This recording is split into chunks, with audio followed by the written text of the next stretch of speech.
ಇಲ್ಲಿ ಇವತ್ತಿನ ದಿವಸ ನಮ್ ಕಾಕ ಆದ್ರೂ ರಗಡ ಗಳಿಸ್ಯಾರ. ಆದ್ರ ಅವ್ರು ಏನು ಹೋಗತ್ನ ಒಯ್ತಾರೇನು? ಅವ್ರು ಒಯ್ಲಿಕ್ರಿ ಬಿಡುದು ಯಾರು ಒಯ್ದಿಲ್ಲ, ಹಿಂದಕ್ಕೆ ಯಾರು ಒಯ್ದಿಲ್ಲ, ಮುಂದಕ್ಕೆ ಯಾರಿಗೂ ಒಯ್ಯಾಕು ಬರುದಿಲ್ಲ. ಏನ ಒಯ್ತೇವತ್ ನಾವ್ ಹೇಳಕತ್ತೀವಿ, ಮತ್ ನಮ್ ಮಾತು ಸುಳ್ಳು ಮಾಡಕ್ ಹೋಗ್ಬೇಡ್ರಿ ನೀವ್ ಒಯ್ತ ಬಾಳ ತಡೆಯರ ಒಯ್ತಿನ.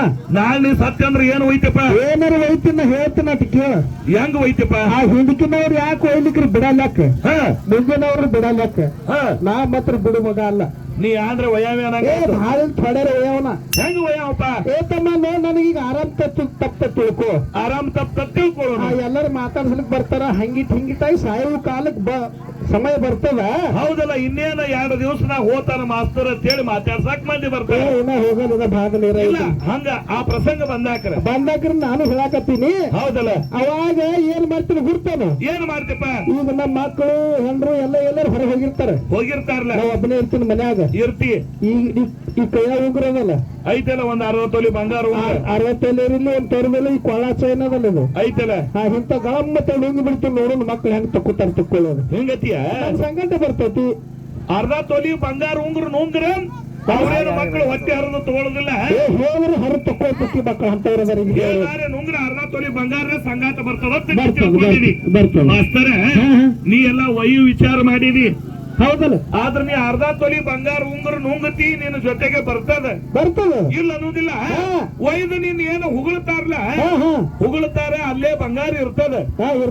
ಆದ್ರೆ ಮುಂದೆ 1 ವರ್ಷ ಆಗನ ನಿನ್ನ ತಡಗಿ ಕಟ್ತಾರ, ಗೊತ್ತದೇನು? ಕಟ್ತಾರಲ್ಲಪ್ಪ. ತಡಗಿ ಕಟ್ಟು ಸಂದರ್ಭದೊಳಗೆ ಏನ್ ಮಾಡ್ತಾರೆ? ನಿನಗೆ ಎಲ್ಲಿ ಉಗುಳಿರ್ತಾರಲ್ಲ ಅಲ್ಲಿ ಮೊದಲು ಹಾಡ್ತಾರ, ಹಾಡು ಪಾಯ ಹಾಡ್ತಾರ. 1 ವರ್ಷ ಆದ ಕೂಡಲೇ ತಡಗಿ ಕಟ್ಟು ಯಾಡಿಗೆ ಹಾಡ್ರಪ್ಪ ಅಂತಂದ್ರ ಅಲ್ಲಿ ನಿನ್ನ ಎಲುವ ತೊಗಲ ಅನ್ನೋದು ಏನು ಉಳಿದಿರಂಗಿಲ್ಲ. ಅಷ್ಟೇ ಪಂಜರ್ ಇರ್ತೈತಿ, ಇರುವುದಿಲ್ಲ. ಎಲ್ಲಾ ಮಣ್ಣಿನ ಕಾಯ ಮಣ್ಣಾಗಿ ಹೋಗಿರ್ತದೆ. ನೀನ್ ನುಂಗಿರ್ತಕ್ಕಂತ ಬಂಗಾರ ಉಂಗುರ ಅಥವಾ ಬಂಗಾರ ಚೈನ್ ಹೆಂಗಿರ್ತದ ಹಂಗೆ ಇರ್ತದ. ಯಾ ಮಗ ತಡಗಿ ಕಟ್ಲಾಗ ಬರ್ತಾನಲ್ಲ ಅವನ ಕೈಗೆ ಹತ್ತದ, ಅವ ತಗೊಂಡ್ ಹೋಗ್ತಾನ, ನಿನಗೆ ಎಲ್ಲಿ ಉಳಿತದ? ಹಾಗಿದ್ರೆ ನಮ್ಮ ಮಕ್ಕಳಿಗೆ ತಡಗಿ ಕಟ್ಟಿಬಿಡ್ರ, ಮಕ್ಕಳ ಸುಟ್ಟು ಬಿಡ್ರ. ನನಗೆ ಹಿಂಗತಿಯ ಸಂಗ ಸುಟ್ಟುಕೊಂಡು ಹೋಗಿದ್ರೆ ತಡಗಿ ಕಟ್ಟವ್ರಿಗೆ ಸಿಗ್ತದ, ಸುಟ್ಟಿಗೆ ಒಳಗೆ ಸುಟ್ಟು ಬಿಡ್ರಿ ನನ್ನ ಜೊತೆಗೆ ಬರ್ತದ ತಿಳ್ಕೊಂಡು ಮಾಸ್ತರ.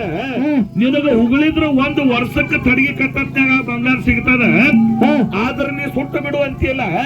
ಸುಟ್ಟು ಬಿಟ್ಟ ಕೂಡ್ಲೆ 3 ದಿನಕ್ಕೆ ಏನು ಮನ ಬೆಳ್ಳ್ಯಾಕ ಬರ್ತಾರಲ್ಲ, 3 ದಿನಕ್ಕ ಆ ಬೂದಿ ಸಂಗಾಟ ಆ ಬಂಗಾರ ಹೆಂಗಿರ್ತದ ಹಂಗೆ ಇರ್ತದ. ಸುಡಂಗಿಲ್ಲ ನನ್ ಸಂಗಾಟ. ಬಂಗಾರ ಸುಟ್ಟರು ಸಹಿತ ಮತ್ತೆ ಹೊಳ್ಳಿ ಘನ ರೂಪ ಆಗ್ತದ. ಅದು ಅಲ್ಲೇ ಇರ್ತೈತಿ. ಬೆಂಕಿ ಒಳಗ ಬಂಗಾರ ಬಿತ್ತಪ್ಪ ಅಂತಂದ್ರ ದ್ರವ ರೂಪ ಹೊಂದುತ್ತದ. ಮತ್ತೆ ಬೆಂಕಿ ಆರ್ತಪ್ಪ ಅಂತಂದ್ರ ಮತ್ತೆ ಘನ ರೂಪ, ಮತ್ತೆ ಬಂಗಾರ ಮತ್ತೆ ಗಟ್ಟಿನೇ ಆಗ್ತದ. ಅದು 3 ದಿನಕ್ಕೆ ಸಿಗ್ತದ ತಮ್ಮ. ಅದಕ್ಕೆ ನಮ್ಮ ಜೊತೆಗೆ ಬರುದು ಏನೂ ಇಲ್ಲ. ಬರ್ಲತ್ರಿ ಯಾರು ಬರುವುದಿಲ್ಲ. ಸುಮ್ಮನೆ ಸಂಸಾರ ಮಾಡಿ ಭಯ ಮಾಡ್ತೀರಿ. ನೋಡು, ಬರುದು ಒಂದೈತಿ, ಅದು ಮೊದಲು ನಾವು ತಿಳ್ಕೊಬೇಕು ನಮ್ಮ ಜೊತೆಗೆ ಏನು ಬರ್ತದ ಅನ್ನೋದು. ಏನು ಬರ್ತದಪ್ಪ ಅದು? ನೋಡು, ರೊಕ್ಕ ರೂಪಾಯಿ ಬೆಳ್ಳಿ ಬಂಗಾರ ಇಂಥದ್ದು ಯಾವುದು ಬರುದಿಲ್ಲ. ನಮ್ಮ ಜೊತೆಗೆ ನಾವು ಸತ್ತು ಕೂಡಲೇ ಬರುದು ಏನಪ್ಪಾ ಅಂತಂದ್ರೆ ನಾವು ಮಾಡಿರ್ತಕ್ಕಂಥ ಕರ್ಮ ನಮ್ಮ ಜೊತೆಗೆ ಬರ್ತದೆ. ಇದು ನಾವು ತಿಳ್ಕೊಬೇಕು. ಏನು ನಾವು ಮಾಡ್ತಿರ್ತಕ್ಕಂಥ ಪುಣ್ಯ ಕರ್ಮ ಅಥವಾ ಪಾಪ ಕರ್ಮ. ನಾವು ಪುಣ್ಯ ಮಾಡಿದ್ದೇವೆ ಅಂದ್ರೆ ನಮ್ಮ ಜೊತೆ ಪುಣ್ಯ ಬರ್ತದೆ, ಪಾಪ ಮಾಡಿದ್ದೇವೆ ಅಂದ್ರೆ ಪಾಪ ಬರ್ತದೆ. ಇದ್ರ ಹೊರತು ನಮ್ಮ ಜೊತೆಗೆ ಯಾವುದೂ ಬರುದಿಲ್ಲ. ಎರಡರೊಳಗೆ ಯಾವ್ದು ಮಾಡೋದು ನಮ್ಗೆ ಹೇಳುತ್ತೆ. ಯಾವ್ದು ಮಾಡ್ಬೇಕು ಅನ್ನೋದು ನಾವು ತಿಳ್ಕೋಬೇಕು. ಪುಣ್ಯ ಮಾಡೋದ್ರಿಂದ ನಮಗೆ ಎದ್ರದ್ದು ಸುಖ ಆಗೋದಿಲ್ಲ. ಪುಣ್ಯ ಮಾಡಿದ್ರೆ ಆಗಲಿಲ್ಲ, ನೀ ತಿಳ್ಕೊಂಡಿದಿ.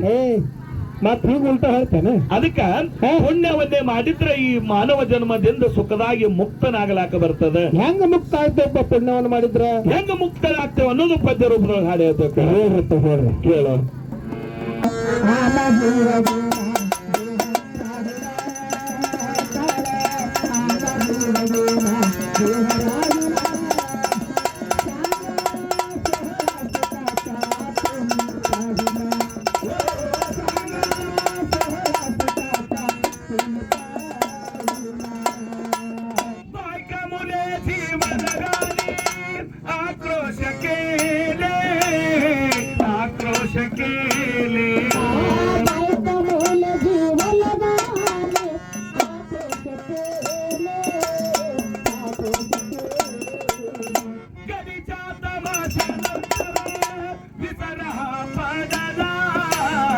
विसरा